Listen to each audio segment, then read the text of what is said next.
Hey, what's up, you guys? Bloody Jacob here to bring you my review of The Walking Dead Season 8 mid-season finale, which is Episode 8, and it was called How It's Gotta Be. This episode aired tonight. The show will be continuing a week or two into February, actually, so, winter break, unfortunately. I was looking forward to this episode, mostly because of the reason a lot of people were. We've been hearing the rumors circulating for a little while now about a potential major character death in this one, which is a pretty big deviation from the comics. So please, if you don't watch the episode, spoilers in the title, I'm still giving you a heads up here, because this is pretty much like the biggest death of the entire series. Technically, I think it would have to be. Even if certain deaths have meant more to me personally, just the impact this one has on like the whole story going forward, it's a lot. And pretty. I don't know if I want to say ballsy of them because, okay, I'll just say it. Carl pretty much is dead by the end of this episode, or as close to dead as you want to be. He basically has a death sentence at the end of this episode, with the walker bite and everything, which we'll talk more about in a few minutes. Carl, Chandler Riggs, we've heard that he wants to, go to college and everything, and, of course we don't know how it personally came about or anything like that. Maybe his parents would want him to, do something else, or, despite the, probably good amount of money he's making doing this show by itself. So I think that was part of it, part of him wanting to do something else in his life, or hopefully it was mostly his decision if it's like that. I hope his parents didn't push him into leaving the show, but, I don't know that. Of course, this is a big departure and deviation from the comics because Carl is still alive in the comics right now, and even if you don't read the comics, this should still be a pretty big shocker for you, because it really has had the feel throughout the whole series that eventually we'll see Rick die somehow, whether it's sacrificing himself or what have you, and we'll see Carl take up the mantle, or carry on for what his father had done and started and everything, which is a pretty traditional and also a pretty good way to tell this kind of story, but they, like I said, pretty much wrote Carl's death sentence at the end of this episode. It was pretty surprising. I'd heard the rumors, and me personally, I haven't been a huge fan of Carl over the years. I think Chandler Riggs has done an alright job, for the most part. For a child actor, I think he's done, fairly good. I don't think he's great necessarily, but so I wasn't devastated. But the only two reasons I cared, because it's a pretty bold decision to make, killing a character like that off, as I explained. But also because I still care about Rick a lot. And The Walking Dead's been one of my favorite shows of all time for years now, ever since the first season. I have a shirt on right here. I have 5 or 6 other Walking Dead shirts now. So Carl was never really one of my favorite characters, honestly. He could be written in some frustrating ways at times. But still, it affects Rick so much, of course. This is going to break him, and because I care so much about Rick, even though the past couple of years of The Walking Dead haven't been my favorite, I still care about Rick so much, and Andrew Lincoln's performance has just been better and better. It still affects me because of that, because I know what Rick's going to go through losing Carl.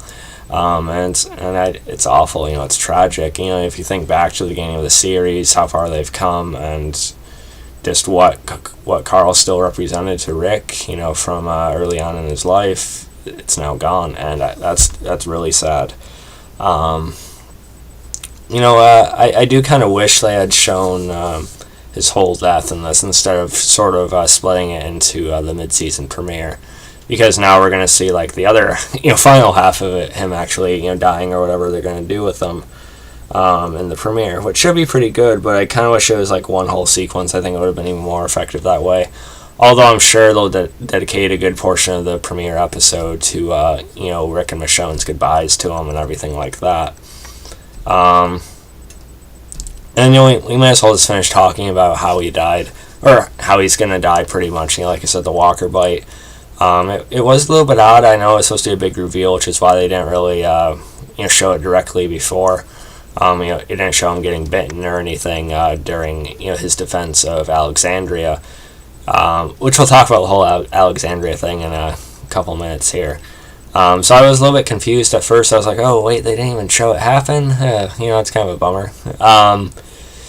But I think maybe he had already been bitten. I think it was a couple episodes ago or sometime recently where he was in the woods with the guy he's been feeding and supplying and everything, and when all those walkers went on top of Carl, I was like, okay, Carl got out of that. I don't really buy that, but maybe he was bitten then. That's kind of the idea going around. I think that would work. I think that would make sense.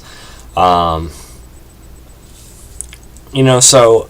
I'm fine with that, although I think it would have been even more devastating if he had died in a certain other way. For some reason I read somewhere that the rumor was he was going to get stabbed or repeatedly or something. I think that would have been even harder to see, because we've had a lot of characters die by surprise, like walker bites or surprise bite marks and stuff, and I don't know, it gives it a chance to pay a lot of respect to the character and the relationship he has with Rick and the others. So I get it, I get the choice there, but maybe another way they could have gone about it honestly would have been more shocking. Although, again, I'm sure this is still a big surprise, to the general audience and everything. It's definitely going to be a different show going forward, but do I think it's going to negatively affect the show? I don't think so. Overall, I don't think so. Like I said, there's a good part of the audience who didn't really like Carl, but it's not just that either. I know he had his fans, of course. I'm not going to say he didn't, in fact, I went to outside a convention in August, and there's this woman and her daughter, just had this huge, crush on Carl and everything. So I'm sure she's just devastated. But yeah, so I don't think it's going to negatively affect the show. I don't think the ratings are going to plummet or anything. I know they've declined a little bit this season, but I don't think it's going to mean the end of the show or something. I actually think this is a pretty good choice, It doesn't hurt the show as much as what they did with Andrea back in Season 3, although I love Season 3. Killing Andrea was a mistake. So I don't think it's going to hurt it like that did. I don't think it's going to leave that bad taste in people's mouth like Andrea's death did. If anything, I'm more interested now. I'm happy they're willing to do this. I know they were probably pushed into having to write them off this way, maybe, but I'm actually more eager to see what happens now, because like I said, it really deviates from that assumed path we thought they were going on with the show. So I actually think this could make it even more interesting going forward. What's Rick's final act going to be? How's that going to work now? Of course, still from Michonne or something, perhaps. Judith is still with us, so that means something about Carl. Like I said, this represents the last shred of this pure representation of his life from before everything. So yeah, it is definitely tragic. No matter if you liked Carl that much as a character, you should still recognize how deeply this affects the story and our lead character. And yeah, it's weird to say, but I almost like this, like that this happened. Yeah, Carl is irritating too, so I don't mind him taking up less screen time. But again, I don't want to talk bad about the character, because Chandler Riggs did do a fine job, for what you would expect from him. And if anything, the only real frustration with Carl came from the writing at times. I don't think it was Chandler Riggs' fault, really, for the most part. But still, I definitely recognize the impact this has, for sure. It was weird that they had Michonne and the rest of the group leave for Saul, and I would think Michonne would want to have stayed back with Carl there, even though Carl has become almost his own man at this point. It was his show, and he sort of ordered him to and everything. But, I still feel like Michonne would try to stick around if he was on his own like that, but I don't know. And of course, Carl played it well. Michonne didn't know he was bitten. And Carl was using the smoke bombs and everything. I just love the feel to this episode, by the way. I think I should have said this already, but I think this is one of the better episodes of The Walking Dead in a long time. This episode and episode 5, The Big Scary You, that Negan and Gabriel episode, I think are two of the best in a while. I like season 7. A lot of people hate season 7, but I didn't. I don't think any of The Walking Dead has been bad. But I think season 8 is definitely stacking up to be a superior season. And I think season 8, even at this point, is probably the best we've had of The Walking Dead, or my favorite part of The Walking Dead anyway, since season 4. With the Too Far Gone stuff. I'm not saying it's as good as Too Far Gone. I'm not saying that. But as far as my interest and everything, it's probably at its best right now since then. So, I'm happy that I'm more into The Walking Dead again. It makes me feel good. Yeah, I just love the feel to this episode. That it taking place at night, I thought was a good choice. If it had taken place during the day, it would have been cool, action and stuff like that. But because it took place at night, it had this extra sense of dread and danger to it that I really, really liked.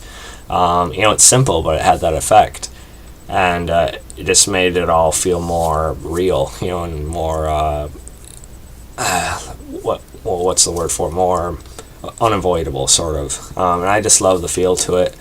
It's probably one of my favorite things about the episode, actually, is the atmosphere that went with everything that was happening. We see the things exploding, and I don't know if they're launching grenades or whatever, or it couldn't have been grenades. That'd be something else. I don't know what I'm thinking. But the little houses coming down and everything like that. Like I said, Carl throwing the smoke bombs, and I really liked his speech to Negan. Him going, or not his speech, but him going up there to talk to Negan. Jeffrey Dean Morgan just nailing it in this episode again. Jeffrey Dean Morgan being one of my favorite actors these days. I really like the moment that Negan thought he had with Carl before, Carl was just kind of stalling and buying the other's time and everything. But I still felt like that moment between the two is real, where Carl asks, is this what Negan really wanted? Is, this, who he is, and stuff like that. I can see Negan cracking a little bit, and Negan likes and and he respects and admires Carl for what he's grown up through and everything like that. So I really think they're doing a good job of really fleshing out Negan ever since that big Scary You episode and now to that moment there. I thought it's really, really good. So I really liked all that. The only thing I would have liked more of in this episode is Rick, because we see him towards the beginning, and he, some kind of accident, I'm guessing a car, crashed into them when they're on the road and everything, is what it showed. But I would have liked to have seen him, slowly get up and slowly making his way to Alexandria or whatever. It would have felt like the walls are closing in even more, and we would have worried, or, would have been thinking, oh, wait, how soon can Rick get back here? He's there, but he's not quite there yet. What's going to happen before he gets there? So I would have liked to have seen more of Rick and his way to Alexandria. I know it's basically just him going on foot as quick as he could, but still I have like a cut or two to him during the episode. Really liked Michonne in this episode.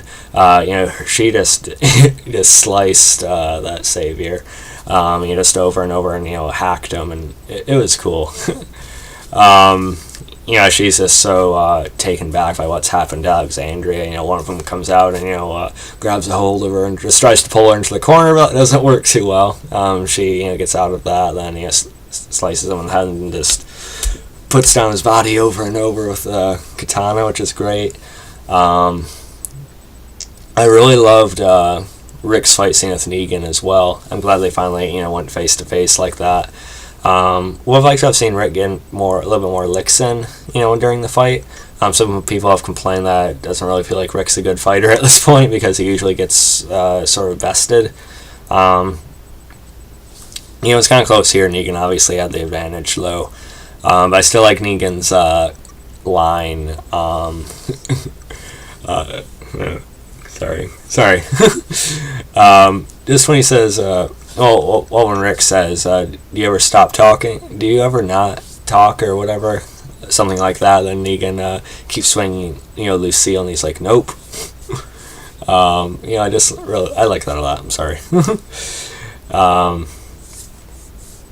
Of course, Negan, he seems to be a little bit physically stronger than Rick, of course, even though they both haven't, been fed that well in a while. I still thought it was a pretty cool fight scene again, sort of time it's taking place, helping with the mood of it. And, Negan, he ends up taking Rick through the window. Rick ends up, escaping. so I like that as well.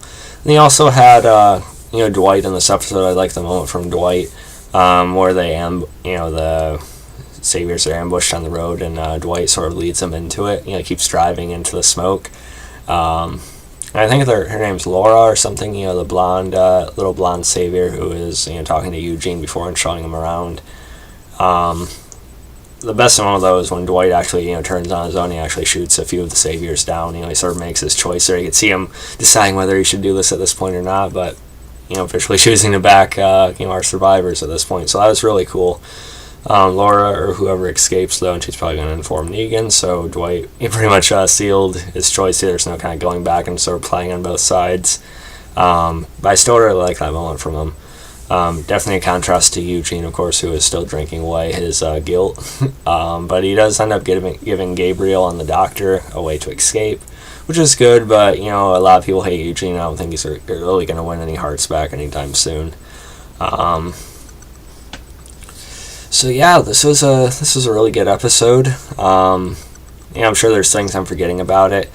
I never thought they were gonna have Carl killed off like this. Like I said, maybe it would have been better if it was done in a different way, but I'm sure the premiere will be action filled, but also really, really heavy with the emotion that's going to come from our final goodbye to Carl, which we still don't have yet. So in a way, it feels unsatisfying, but it is a mid-season, so they kind of had to make it into like a half cliffhanger kind of thing.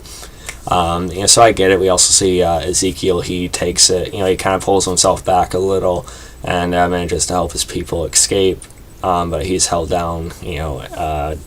Because of that. We see Morgan, finding him. So I think Morgan's gonna get him out of that situation in the premiere somehow. Along with Maggie and Jesus, being taken in, stopped by Simon, and sort of forced to surrender their weapons. And Maggie leaves a warning out to the saviors, killing one of them. Why is Jared still alive? The long-haired blonde one that messed with Morgan's stick. But the guy from that Tara and Jesus had dealt with during one of the assaults on the outpost. She kills him, puts him in the box, and leaves a warning saying that they have 38 more. So that was pretty good, I guess. But yeah. And I still felt it was effective when Rick, gets down to the sewers and he, sees Carl laying there pale and everything. Again, I wish we would have seen the whole goodbye to him already, but, we gotta wait till February now. But I still feel like it's probably going to be a pretty effective moment for sure. Again, just what it means to Rick, it's really, really, really is sad.